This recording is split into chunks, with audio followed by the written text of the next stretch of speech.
uko live Ambwene Media muda huu. Niko nafanya interview, lakini pia inatakiwa tukutane na wewe tufanye interview. Unajua zile tuzo zimekuwa zinaleta comment nyingi na maoni kwenye mitandao ya kijamii, unaelewa? Naam. Zile tuzo zimekuwa na maoni mengi kwenye mitandao ya kijamii. Na inavyosemekana ni kwamba katika tuzo ambazo zilienda tofauti ni kwamba ilitakiwa zile tuzo za msanii bora wapiga kula walikuwa wamempigia kula Uislavu, lakini wewe ulipewa hongo na ukahamisha tuzo na kumpa Gala People. Ina ukweli gani? Asante kwa maoni yenu. Issue ya tuzo ina mambo mengi sana. Alafu kwa kama mwandaji wa tuzo tutakutana na maoni mengi, changamoto mengi.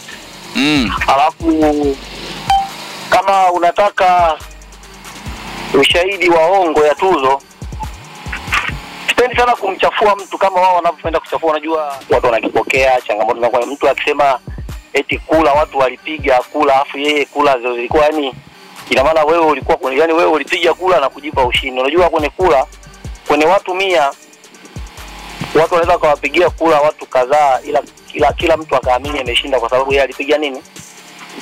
Alipiga kula, lakini baadaye matokeo ndio yanayokuja kuhesabiwa zile kula, unapata watu washindi kutokana na challenge ya kula. Kula ni katika category zenyewe zilikuwa zina challenge nyingi ikiwa pamoja na namba hiyo, lakini washiriki pia hata wao walipokea, walifanya na nili, yani kila mtu alipromo kwa nafasi yake kuomba kula, lakini make sure alishinda kwa haki, ambaye kushinda sio kwamba kushinda hivyo, kwa sababu utofauti wa ushindi wa kula ulikuwa ni mdogo sana. Lakini wao kama wananili walichezeana alafu sana ambazo kama management ya kamati singekuwa mbovu.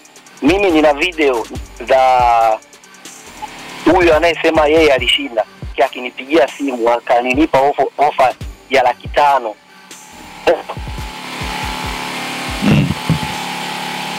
Alinipa 500,000, lakini nilichokuja kumwambia ni kitu nimwambia hicho kwa kula zinaenda kuhesabiwa tarehe 10 na ngapi, siku ya mamlaka mji mdogo pale.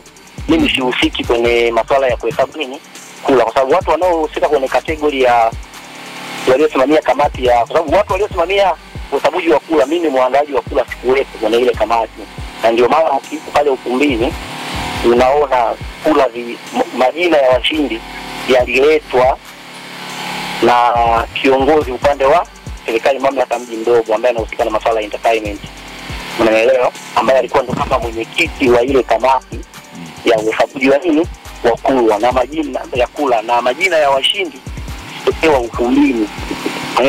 Ndio maana hata mtu mimi alipokuwa ananipigia simu ya huyo baadhi ya watu wa entertainment, nilichokuwa na wajibu kuwa mimi sihusiki na masuala ya kuhesabu kula, kwa sababu kula zipo kwenye kamati ya watu inayosimamiwa, na hiyo kamati inasimamiwa na kiongozi. Mwenyekiti wa hiyo kamati ni kiongozi wa mamlaka mdogo upande wa entertainment, bwana Elia au maarufu kama tunamtangaza Alex, ambaye sasa CEO Akia Wadi. Ndio. Ngoja tumeki kitu kizuri alafu mimi nitakurudia kwa time.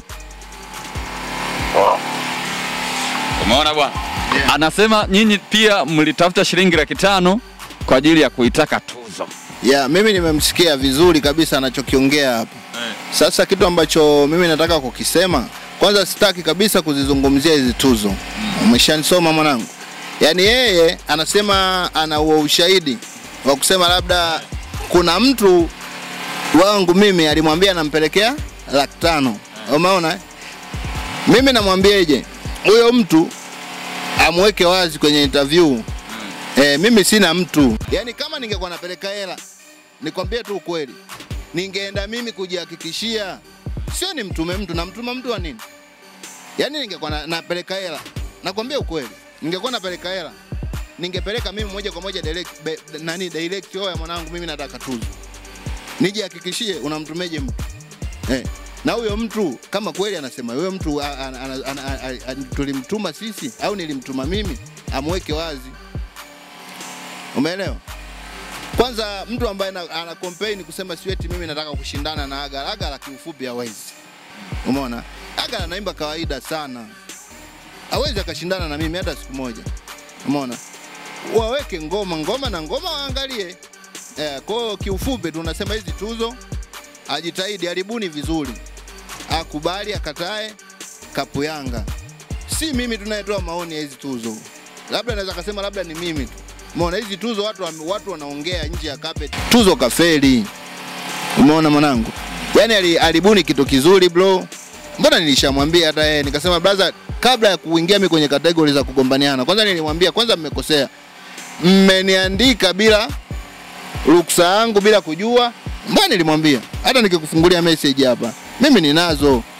Na nimemwambia hapa message zipo hapa hata nikikuangalia kama sijazifuta ziko hapa message nilizomwambia bwana mimi siwezi kuingia kwenye hizo category kama zina kipengele cha hela, mimi nina mambo mengi.